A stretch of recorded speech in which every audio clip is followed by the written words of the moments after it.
I found a secret room behind my wall. Inside was a camera, pointed at my bed, a mattress and toys. My landlord swore no one lived there, but someone did. I live alone in a small one-bedroom apartment in an old building downtown. You know the kind. Creaky floors, thin walls, strange plumbing sounds at night. I moved in about 6 months ago after a bad breakup. It was cheap, available, and honestly, I didn't care about the red flags. Everything was fine. Until last Friday night. I was watching TV on the couch, eating cheap noodles and zoning out when I heard a loud thump. Not just a creak. This was deeper, like something fell, or was thrown, against the wall behind my bookcase. Naturally, I paused, waited, nothing. I knocked on the wall, nothing again. I'd always thought that wall backed up to the next apartment. But suddenly, I wasn't so sure. I stood up, moved the bookcase away from the wall. And that's when I saw it, an outline, a faint rectangular shape on the wall, almost like a hidden door. There was a small, rusty latch near the base. I pulled it. The wall creaked open like a door. Behind it was a dark hallway. I should have stopped there. I know that, but curiosity's a powerful drug. I grabbed my phone flashlight and stepped inside. The hallway was narrow, maybe 10 feet long, and it ended in a small windowless room. There was an old mattress on the floor, stained and torn, a wooden chair, and a pile of dusty children's toys. A plastic truck, a broken doll with no eyes, a teddy bear missing its limbs. The air was freezing, musty, like something hadn't breathed in there for years. Or maybe something had. Then I saw it, written on the wall in red, messy letters. He watches from the vents. I turned around immediately, ready to bolt, but just as I reached the hallway, I heard it. Breathing. Not mine, not my imagination. Actual breathing, deep and slow, coming from above me. I shined my flashlight toward the ceiling. There was a vent, and inside it, I swear I saw eyes. I ran, slammed the hidden door shut, shoved the bookcase back in place, and tried to convince myself it was some old maintenance room. Maybe a squatter had lived there years ago, but I couldn't shake the feeling that I had seen something alive in there. That night I didn't sleep. The next day, I went to talk to the building manager. I kept it casual at first, asked about the history of the apartment, if anyone had ever complained about strange noises. The guy gave me a long, uncomfortable look and said, "You're in 3C, right?" I nodded. He hesitated, then said, "That unit's got a history. Don't go poking around in there." I asked what kind of history. He looked me dead in the eyes and said, "About 10 years ago, a guy went missing in your apartment. Left behind all his stuff. Left behind all his stuff. Phone, keys, everything. Police never found him. Only weird thing? His security cam footage caught him talking to someone off screen. In the hallway. Only there was no one else there." I went cold. That night, I decided I needed answers. I moved the bookcase again. I opened the secret door. The room looked exactly the same, except now the mattress was standing upright, leaned against the wall. And written behind it in the same red writing were new words. "Why did you come back?" That was it. I was done. I started packing my things. But just before I left, I decided to check my phone's security cam app. The hallway cam, the one outside my door, had a new clip from about 3 a.m. I played it. The door to my apartment opened from the inside. A tall figure stepped out, wearing a mask, a grotesque, stitched-together thing made of plastic doll faces. It looked directly into the camera and waved. I called the police immediately. When they arrived, the apartment was empty. No sign of forced entry. Nothing in the vents. The hidden room? Sealed off. Drywall behind the bookcase. As if it had never existed. They probably thought I was hallucinating. But here's the thing. I know what I saw. The next day, I checked into a hotel. I didn't even go back for my things. But I did one final search online. I dug into old news reports. Missing persons cases. Anything involving my building. And I found it. A news report from 1998. Barely a paragraph long. The headline read, "Tenant found dead in sealed room of downtown apartment." It described a young woman who had gone missing. Her body was discovered months later, locked in a room behind a fake bookshelf. In my building, on the same floor. The police never found the killer. The case went cold. The landlord claimed no knowledge of the hidden room. Renovations happened quietly after. The room was sealed off, forgotten. But then I noticed something even more disturbing. The article included a grainy photo, a still from security footage. It showed the woman days before she disappeared, standing in the hallway, and behind her, a figure, wearing a grotesque mask. The same mask I saw in my camera. The timestamp? The exact same day I moved in. That wasn't just a hallucination. Someone, or something, was in that apartment with me, watching, waiting. I picked up a random USB drive at a bus stop. Thought maybe someone lost some documents or movies, but when I plugged it in, it played me, sleeping, in my bed, last night. I don't own any cameras, and I live alone. I was already having a weird week. Lost my job, missed rent, and my ex had the nerve to DM me like nothing happened. So I wasn't thinking clearly when I saw the little black USB drive taped under the bench at the 3rd Avenue bus stop.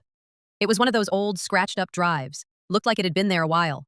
I don't know why I peeled it off and put it in my bag. Curiosity? Boredom? Idiocy? Anyway, I took it home. I plugged it into my laptop that night after dinner. Inside was a single folder. Replay. And in that folder were 4 video files. The first one was called 2024-12-01 cam01.mp4. Just dates and numbers. I opened it. It was video footage of my bedroom. The angle showed me sleeping, wrapped in my blanket, tossing gently. I felt a slow chill in my stomach. I paused it and double-checked the timestamp. 1:42 a.m. last night. I live on the 3rd floor.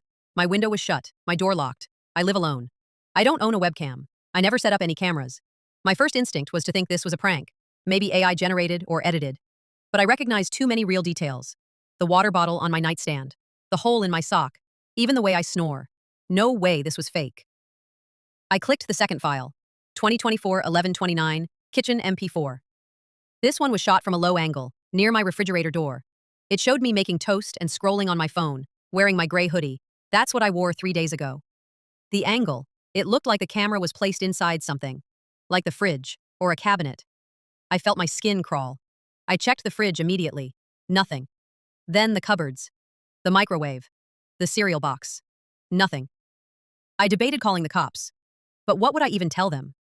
Hey, I found a USB drive full of secret videos of me in my house. Don't know who put it there or when.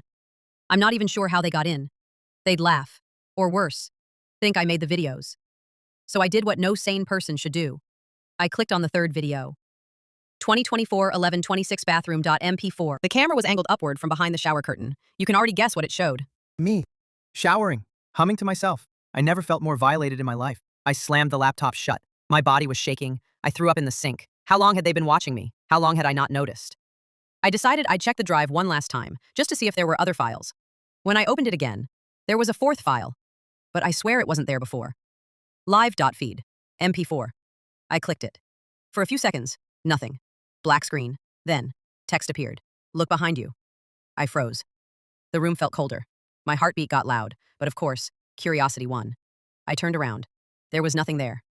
I laughed nervously, relief flooding in, until I noticed something in the corner of my bedroom. A red light. Blinking. Behind the curtain rod. I climbed up, heart in my throat, and found it. A tiny black camera, no bigger than a fingernail, duct taped to the top of the curtain bracket. It was still on. I yanked it out and crushed it. And that's when my phone buzzed. Unknown number. Breaking that won't help. I stared at the screen. Another text came through, instantly. You missed one. I dropped the phone and ran out of my apartment, slept in my car, couldn't stop shaking, couldn't think straight. By morning, I went to the police. I brought the USB, the broken camera, and explained everything. They took it seriously, surprisingly. A few hours later, they called me. Mr. Nash, can you come down to the station? There's something you need to see. They showed me footage from the USB drive that I had never seen. New folders. Dozens of them, each one named with different addresses around my city. Dozens of people. Hundreds of hours of footage. People sleeping, cooking, brushing their teeth, living their lives with no idea they were being watched. The drive wasn't just about me. It was part of something bigger. A network. The cops traced the USB's metadata to a used electronics store downtown. But by the time they got there, the shop was gone, cleared out. No records, no owner, a burner operation.